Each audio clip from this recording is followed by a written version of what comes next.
All right, so we just wanted to start by giving a little bit of a project history. So we have been working on looking at solutions to the enrollment growth and the space crisis that we're dealing with right now in Norfolk since 2017. So back in 2017, there was a lot of development happening around town.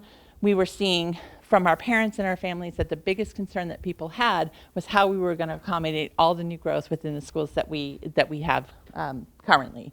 So back in April of 2017, we formed a space study committee, and that had members from the school district, members from the town, facilities department, the rec department had people that were part of that consulted, as well as the building inspector. And at that time, we commissioned and we were looking at what are all the possible ways that we could look at addressing the space shortage and what would be the most economically conservative and that would give us the best return. So we looked at the possibility of having a third site and look at a different place to house our early childhood programs. We looked at the idea of modular solutions. We looked at an expansion project both at H. Olive Day and at the Freeman-Kennedy. And at that time, we ruled it out and we decided as a team that the most effective was to do one building project at the Freeman-Kennedy School. When the Freeman-Kennedy School was built, it was designed as a model school for the MSBA, which meant that it had to have flexible options for expansion or for consolidation. So it was built with two wings that extend off the back, with the intent that if districts wanted to adopt this model plan but needed more space, they could connect the two back wings. So it had an already pre-designed way that you could expand. So we thought we wanted to look at that as a solution because we could move all of our preschool early childhood programs out of the H. Olive Day to their own designated early childhood center, which would be the first floor of that building, create capacity at H. Olive Day by that move to absorb new growth, and then the second floor could have additional classrooms for the students in grade 3 to 6. So with one building project, we were solving the long-term enrollment growth needs at two sites. So that was what was recommended. In November of that year at Fall Town Meeting, we requested funding, and it was only $10,000 to do a very high-level feasibility study. And it was really not feasibility in the way you think of traffic studies, enrollment patterns, all of that. It was really just looking conceptually with the architectural firm that did the original design and building for Freeman-Kennedy, whether or not we could fit enough classroom space in that addition that it would meet the needs of the district. So we did a high-level conceptual design study. We hired Flansburgh Architects again. Those are the architectural firm that designed the Freeman-Kennedy space. And we did hire NESDEC to do an enrollment forecast projection for us. We wanted to make sure at that time we were really conscious about what we expected to actually see in new growth, and we didn't want to overbuild or underbuild. So our first enrollment projection study was done in 2018, and then we presented the high-level study findings to the school committee in October of 2018. In 2019, we redid the enrollment projections. We just wanted a second look, so NESDEC did another study for us. At that time, there was a lot of Chapter 40B and more growth happening, and so we wanted to make sure we were still on track. And then we presented the final recommendations of the conceptual design study, to the select board. From there, both the select board and the Norfolk School Committee agreed to have the districts submit an application to the Mass School Building Authority for funding for that project. So we did that over a series of 3 years. We submitted in September 2020, 2021, and 2022. And as everybody's well aware, during that time, COVID happened.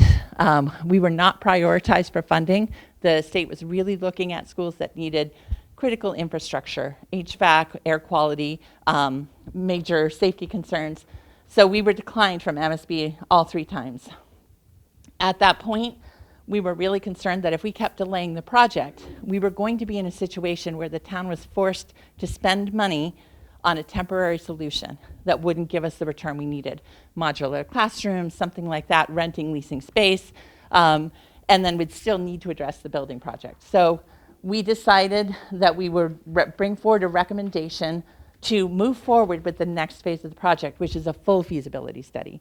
So not just the conceptual design, but actual traffic studies, looking at the mechanics, operational systems, all of the pretty much classic elements that would be part of a feasibility study.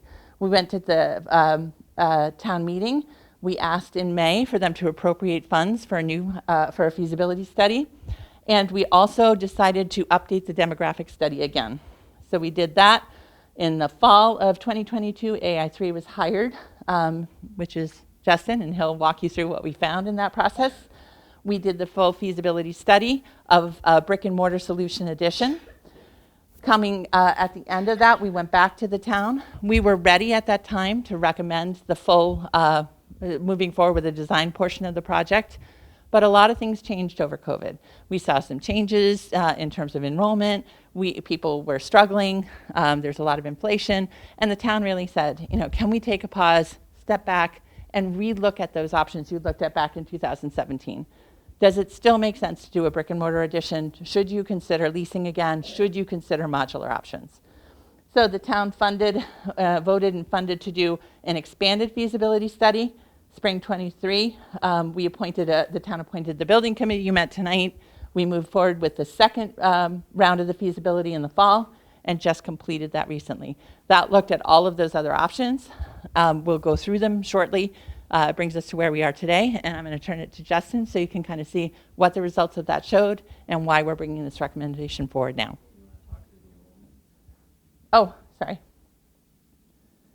Yep, if I can move the slide. Again, the town appointed a building committee, as Grace introduced them at the beginning. The second feasibility study was to look at the modular solutions, to review and evaluate the initial brick and mortar design, to look at a new demographic study, and then to make a final recommendation. Enrollment growth in Norfolk. So from 2014 to 2024, we've seen pretty significant growth across town. At both of our buildings. If you look by building, H. Olive Day, which is our preschool through grade 2 program, but we're only reporting data for K-2 here, and I'll tell you why. That has grown by almost 100 students. We have about 60 students in our preschool program. It's not counted in here because there is certainly much more need for preschool. We have 70 families on our waiting list for preschool who we cannot bring in. Our preschool enrollment is currently capped by space, the space that we have. So K-2 is up by 96 students.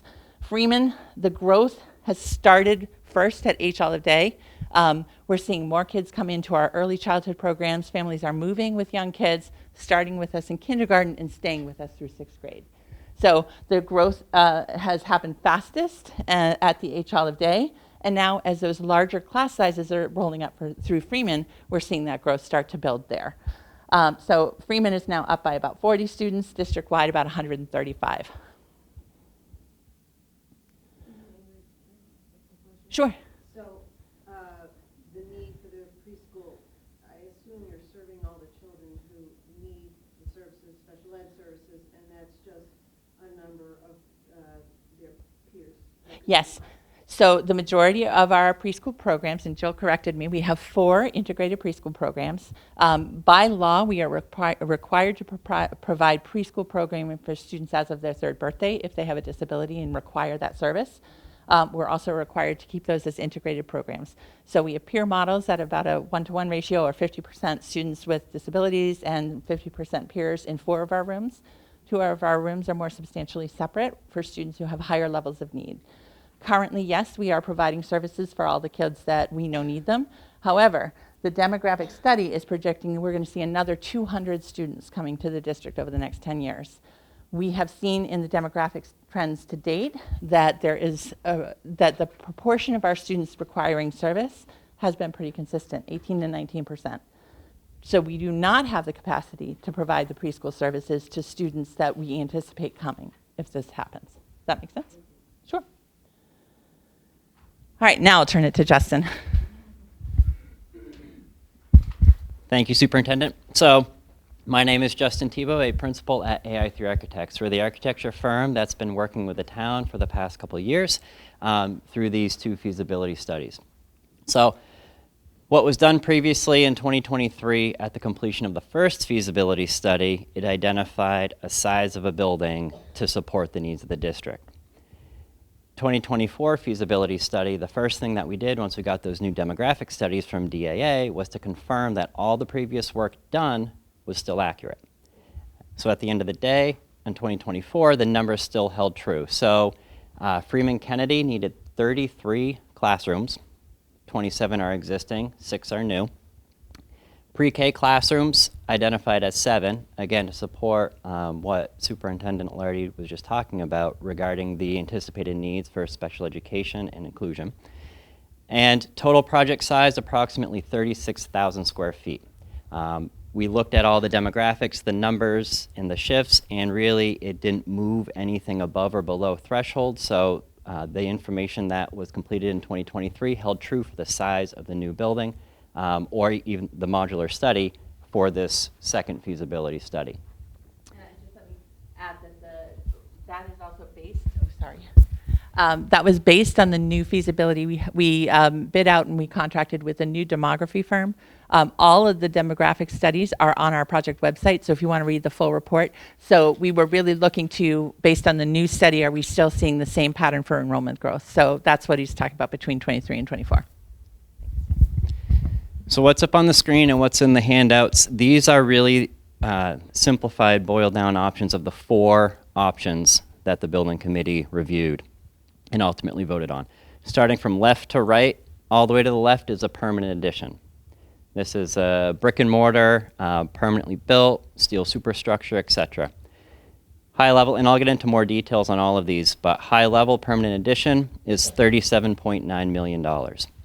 Moving to the next column over, or actually the next 3 columns are all the modular options. Option 1, option 2, and option 3. Option 1 and option 2 are 2-story options. Option 3 is a single-story option.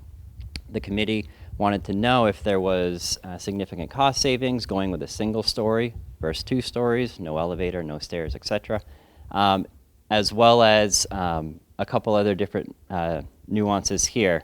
We have 2 levels of pricing for each of these modular options, a level A finish and a level B finish. So these are finished levels, not necessarily the cost for the first floor and the second floor. So these are not additive, these are single. So as an example, option 1, a 2-story modular option with a level A finish, that project would cost $34.9 million.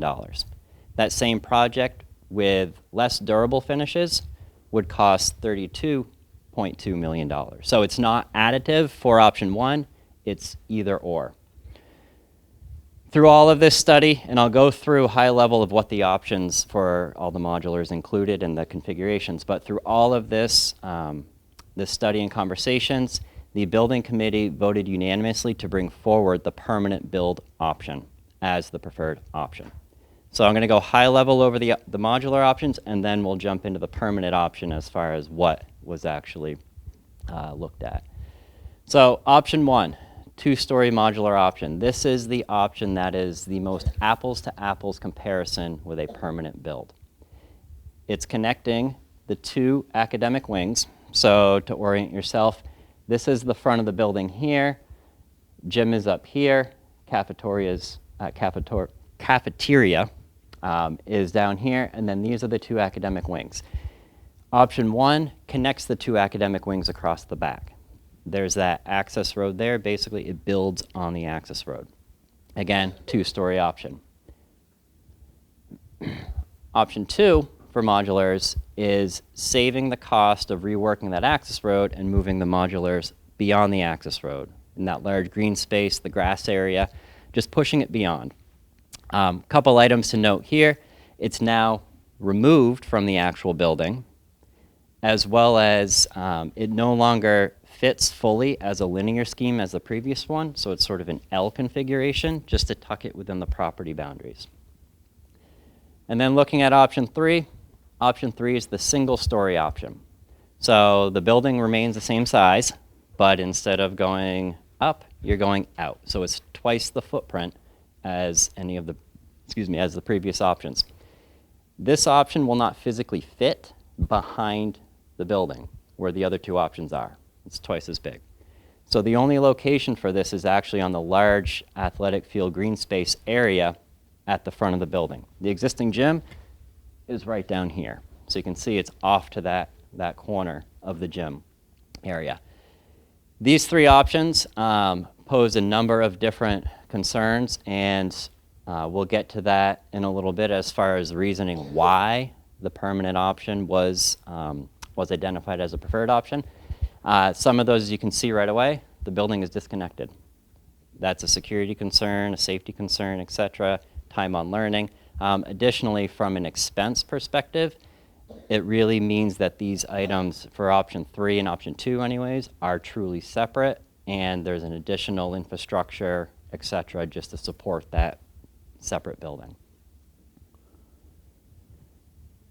So backing up a little bit to walk through the process of how the permanent option was developed in the first feasibility study. When AI3 first came on board back in fall of 2022, I believe it was, we held a number of visioning and programming sessions. So if you recall, Superintendent Alardi noted that a high-level $10,000 feasibility study was done back in 2018 to identify could a building project fit. What we wanted to do is we wanted to confirm some of that information, but also dive in deeper. We really needed to know how big this building needed to be. We met with 4 specific groups: the early childhood component. We met with the art, technology, and STEAM integration, as well as general education and teaching planning, and then special education. We needed to ensure that the building, in any form or fashion, whether it's permanent build or modular construction or any of those options, really met the needs of the district. So through that process, this is a space summary, and don't expect anyone to be able to read this, but we as a design team use this as an inventory. This identifies all of the required spaces within the building to support the district's needs. It identifies quantity, it identifies the square footage, and at the end, you can see down here, or maybe you can't, but it tells you, it starts to dictate how big the building is from a high-level perspective. Through this process, it was identified as 36,000 square feet. This is not the first go-around of this version either. The first go-around, I believe, was 42,000 square feet initially. So we went back and forth in working with the district and ownership to really ensure that what was being included was truly needed and was scheduled accordingly. So that's where that 36,000 square foot number came from, needed to support the district. This is the permanent build option, similar diagram as previously shown for all the other options. So you can see it's permanently connecting the 2 academic wings. So the 3rd and 4th grade academic wing and the 5th and 6th grade academic wing are now connected, making that courtyard-esque area a true courtyard within that center of the building. This option is connected permanently, meaning you can actually walk from the existing Freeman-Kennedy into the addition. No thresholds, you're not going outside. It truly becomes the same building within it. And that includes not only from a student experience, but also a systems experience, from a maintenance perspective, from a staffing perspective, from a security perspective. It functions as one complete building. What's up on the screen here is a little bit more detail for the actual expansion scope. So the expansion scope is shown in the red dashed line, sort of on the left side of the screen. All of the program here for the first floor is for the pre-K component.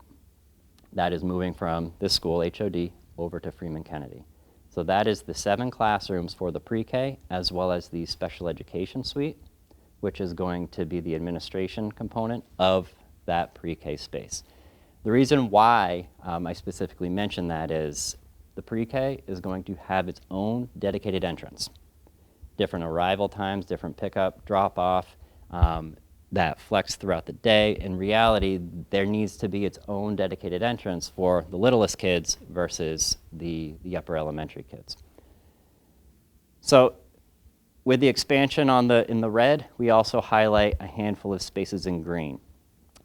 What the programming and the visioning process allowed us to do is we, as a design team, looked at everything in totality, because there are a number of spaces over at Freeman-Kennedy that are currently not utilized how they were originally designed for.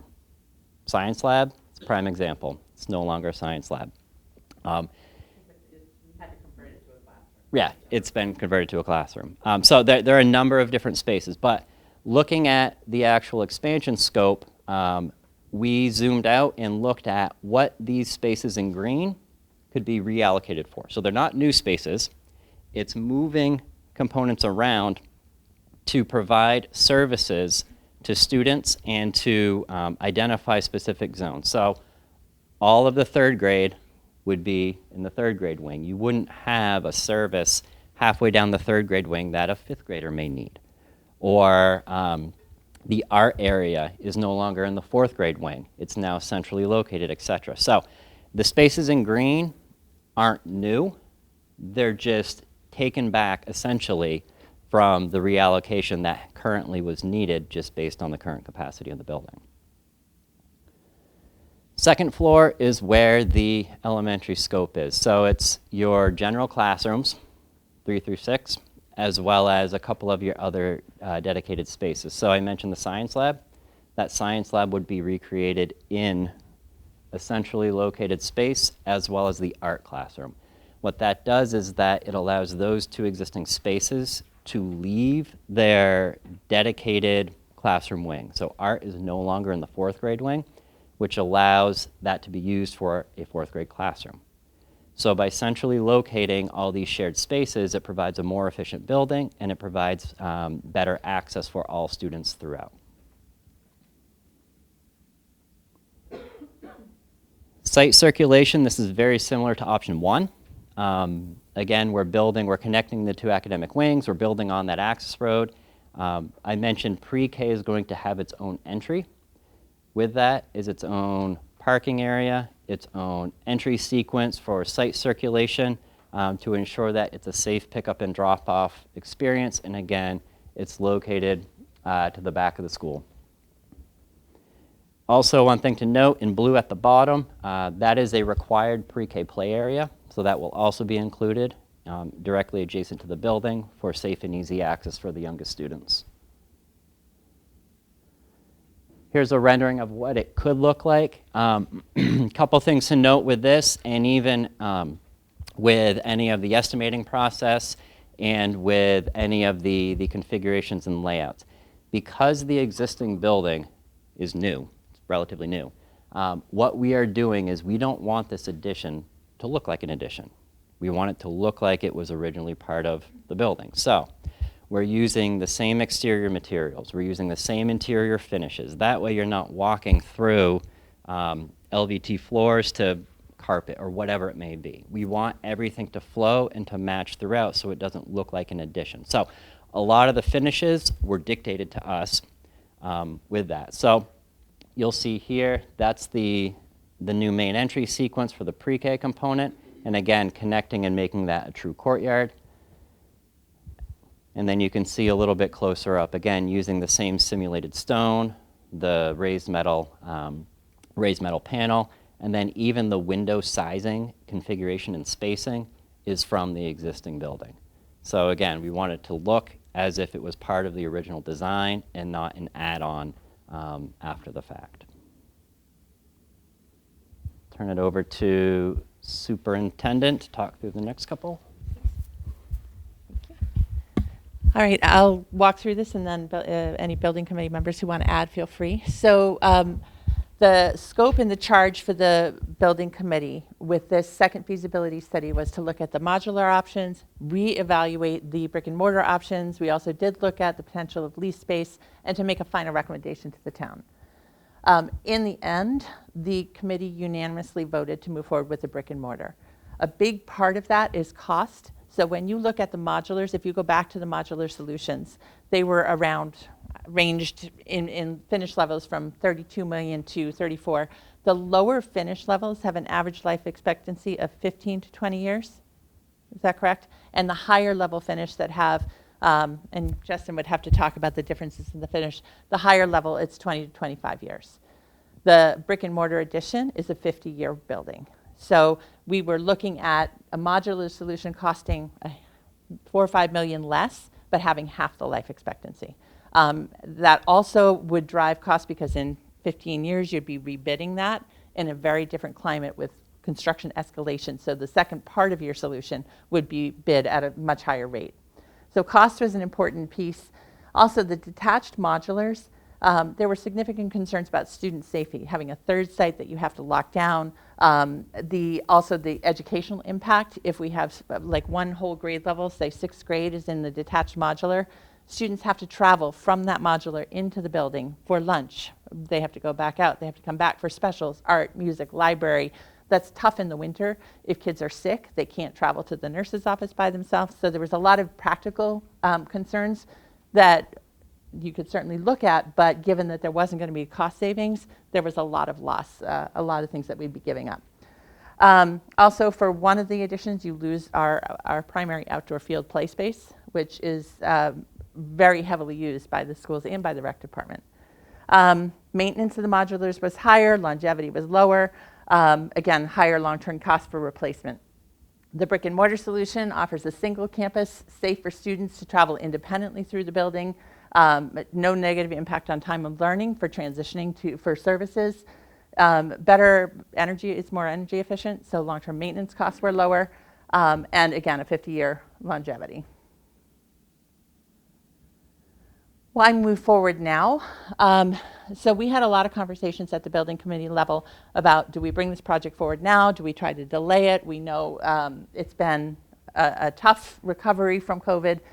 The problem is, again, we redid the demographic study to confirm we are expecting to see the same enrollment patterns, and they held. We expect another 200 students in Norfolk over the next 10 years, and we are seeing that held up in the data that we're seeing now.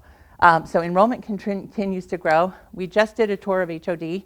We are completely out of space. We have repurposed every space that we have in this school. So if we have to add another classroom next year, and this year we have 9 first grades. When I started, we had 5. If we have to add another space, we're going to lose our art room. We've already lost the computer makerspace and the music room. Art would be next. And after that, we don't have anywhere to go other than modulars. So we're out of space. We will be out of space at Freeman-Kennedy by 2026. Right now, we had 1 open room to start the year. It has been repurposed to provide L language instruction to students that are entering our district. So we are actually out of space there earlier than expected. A building project from start to finish is going to take 3 years. So we have to think about if we delay it to Springtown meeting and bring it to the town then, it's pushing the actual opening date off by another entire year. Most likely, if we do that, we will have to do some sort of a temporary bridge solution. Modular options for leasing are multiple million dollars that you don't get back. So on top of the cost of the building construction, we'd be pouring money into a temporary solution. Also, a delay in the project costs. We know the project costs and construction costs escalate annually between 4 and 7%. Am I right on that? It varies. But if you look at when we did that high-level feasibility study back in 2019, we sent it out, or Flansburgh, the other architectural firm, sent that out for cost estimating. The cost of the construction, and this is the hard cost at that time, was $12,945,000. Okay, this estimate does not include furniture and the soft costs that are part of the project, landscaping, just the hard costs. We rebid that. The hard costs alone in 2023 have more than doubled, $27 million. Just waiting that 1 more year to do that extended second feasibility study we were asked to do, the current bid's up by almost another $2 million there. So waiting, we then look at temporary solutions that have a significant cost impact plus project escalation. So at that point, the building committee recommended moving the project forward. Justin, do you want to talk about the cost comparison? Yeah. And then at the end, I'm going to see if any of the building members want to add anything. Yeah, so wanted to highlight this slide real quick and some of you may be aware of this, some of you most likely probably aren't aware of this.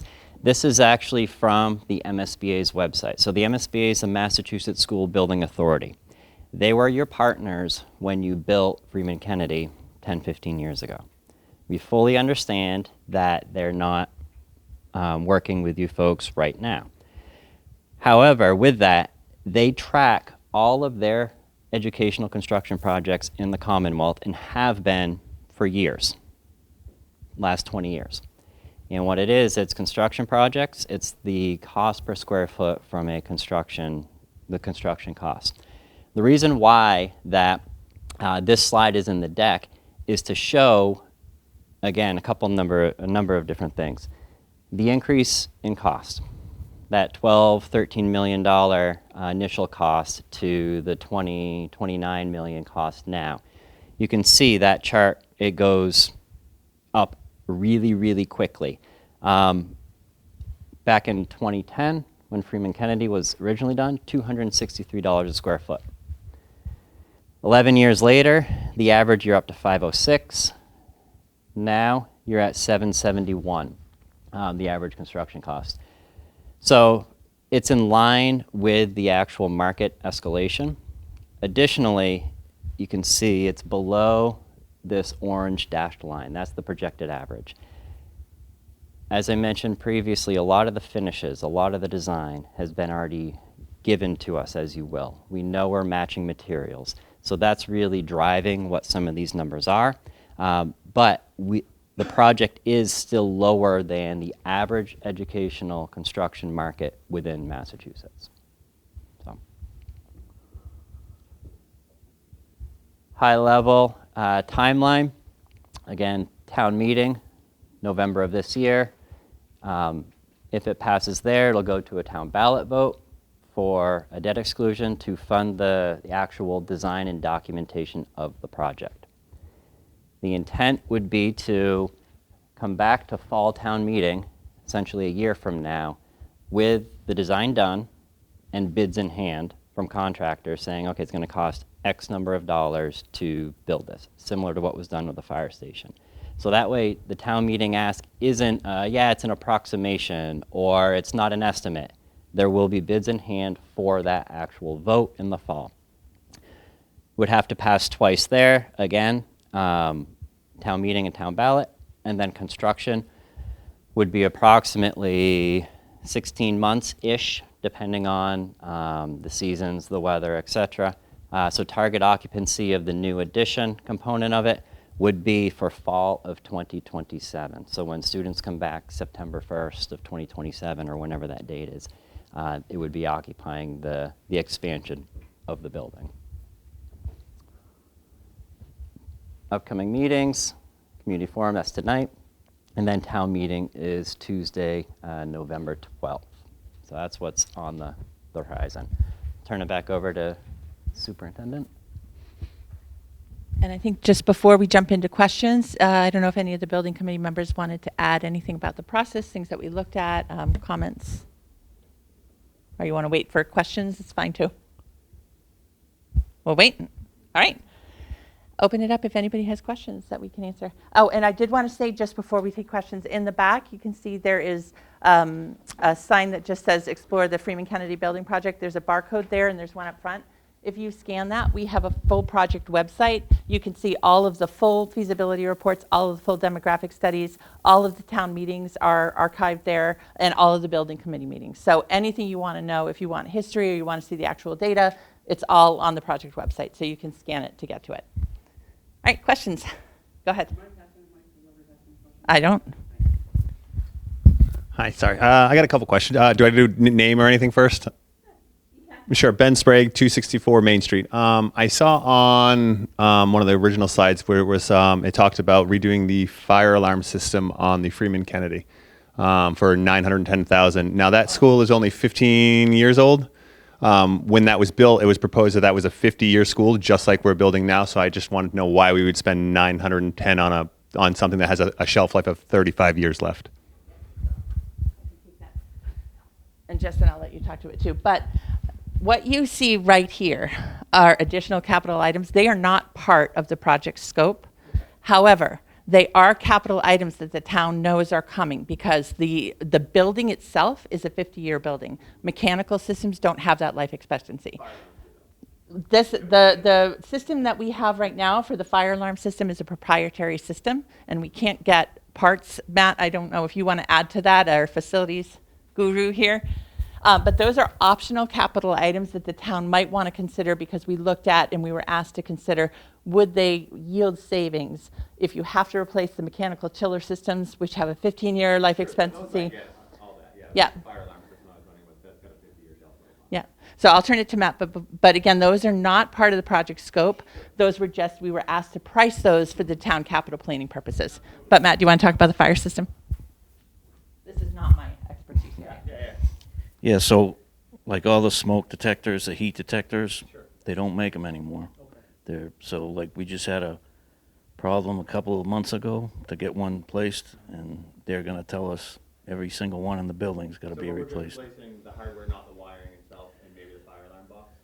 They're not The- gonna all the wiring. Yeah, the fire alarm control panel, definitely, and all the equipment with it and stuff. They Major wiring or anything like that. not in the existing building. Okay. And that's priced out at 9. Okay. Would the new building tie into the existing panel? Yes. Other questions? I'm going to get my stuff. Sure. When when you guys were performing the feasibility study, and I just do want to say I'm going to have a lot of questions, but I do appreciate the work that everybody's done. I think it's great. So, was it ever looked at with bringing first grade and second grade all the way over to Freeman-Kennedy and just building a one school complex of everything that's mandated by the education system in Massachusetts, and just making this building pre-K and kindergarten, which would possibly set us up for success in the future when the state does mandate publicly funded preschool education that probably is coming down the road within 10 years. It's a great question, and I'm happy to. Answer that question? You can. So actually, that was one of my questions.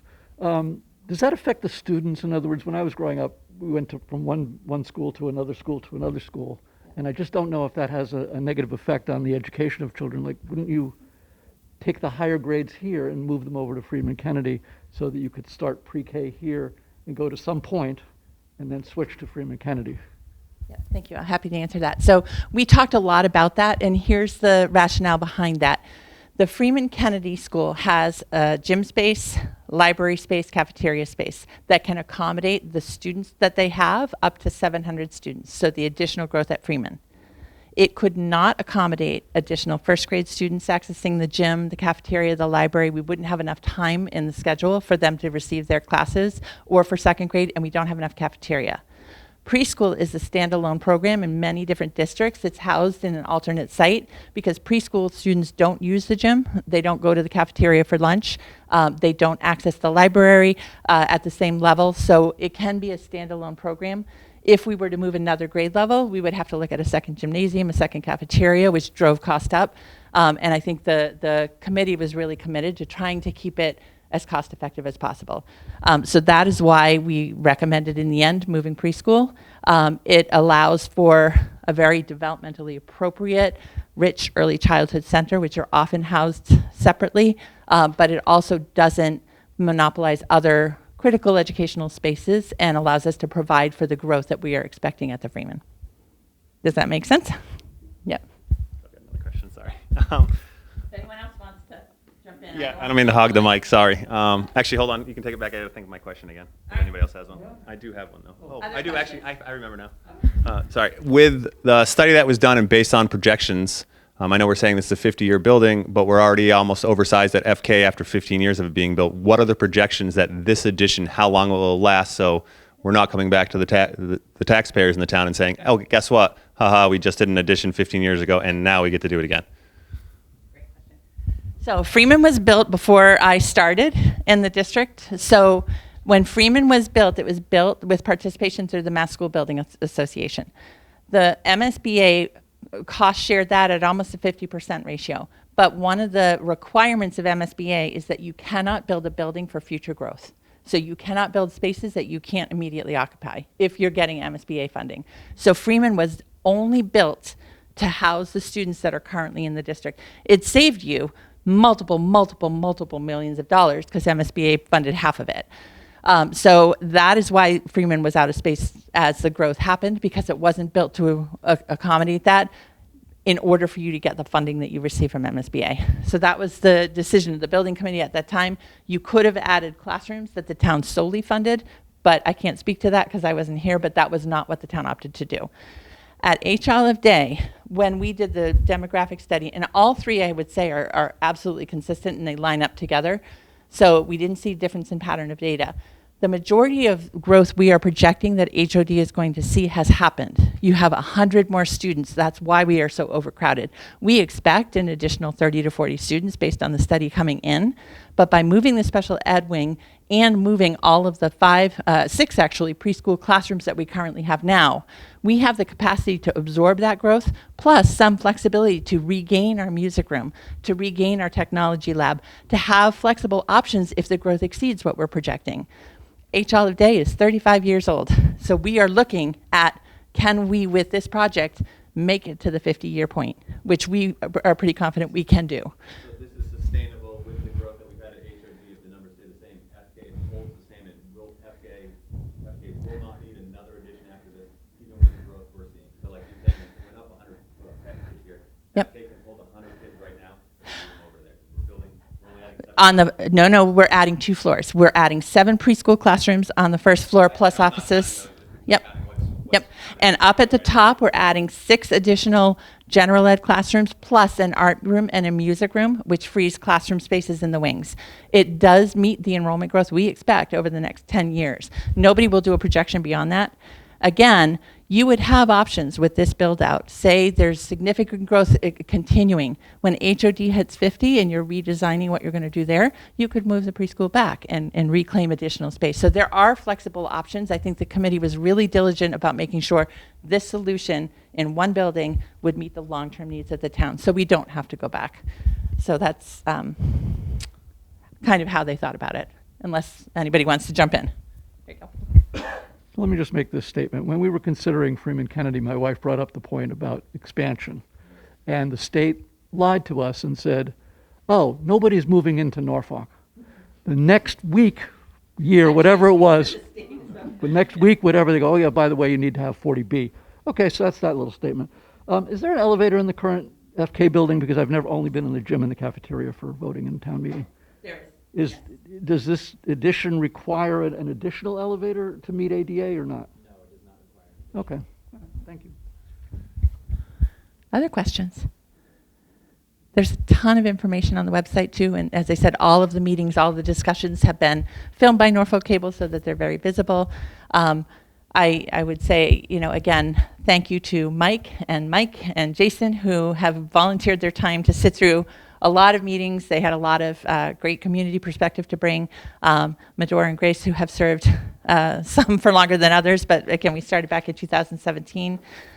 So it's been a great shared effort between schools and towns. And again, multiple town administrators have also been part of this. So happy to stay if people have questions, if anybody have other things they think of. We do have copies of all the handouts as well as a one-page kind of information flyer available. And again, everything that we've done starting back in 2017 to now is archived on that building website. So, right, great. Thank you very much for coming. And we will do an abbreviated presentation on town meeting night on the 12th. I think we get 10 minutes, so we don't get the time that we've had here, but it'll be brief. We'll highlight the key points. Again, if anybody didn't get to do a tour of the building that wants to see some of the shared spaces, I'm happy to stay and do that. One more question. You may. When you present on the 12th, are you just presenting the permanent addition design option to the town to vote on, none of the modular options? Yes. Okay, so the residents don't get to pick which one we want. No, because the town appoints. No, and this is the only reason I asked this question. So if the town votes no on this, and we have to come back and still do something, it's just to be aware, because it's happened in a couple other towns in the state. It's actually Stoughton's going through it right now. They voted no on a school, and then the town come back and said, "Hey, too bad, we have to build something." It just should be known that the voting people of the town should know, hey, we weren't given the choice to pick an option as a resident. Like you guys chose for us. It's just something that they need to know, to be made aware of that you guys chose for us. Well, What I would say with that is that we brought a recommendation to the town, and the town requested that we appoint a building committee to review and make a recommendation. So the town voted to appoint and established a building committee. Members were interviewed and selected by the select board and appointed, and their charge was to bring forward one recommendation. So that's why we're just bringing forward the one. But I don't think it was definitely participatory, and it was definitely elected and appointed people to look at the different options. But yeah, but all of the throughout we have had, I think this is our 5th or 6th community forum. So when we were doing the modular study, we had input from the public. When we did the original, so there's been a lot of voices throughout the process. Yeah, one more. Yeah. One little tiny thing. Yeah. So I don't know if it's been pointed out somewhere in the literature, but if you do go with modular option 1 and modular option 2, and then you later on decide to do permanent addition, it's in the way. It's in the way. And you've got to. And it is also the lower level of finish, which is the most cost effective, has a 15-year life expectancy. It's vinyl walls, laminate floors. Yeah, it's not a great option. So, all right, thank you very much for coming tonight. Happy to stay again. If anybody wanted a tour that didn't get one, come let us know. And I think the building committee, we're going to meet to talk about town meeting in the back. Thank you very much.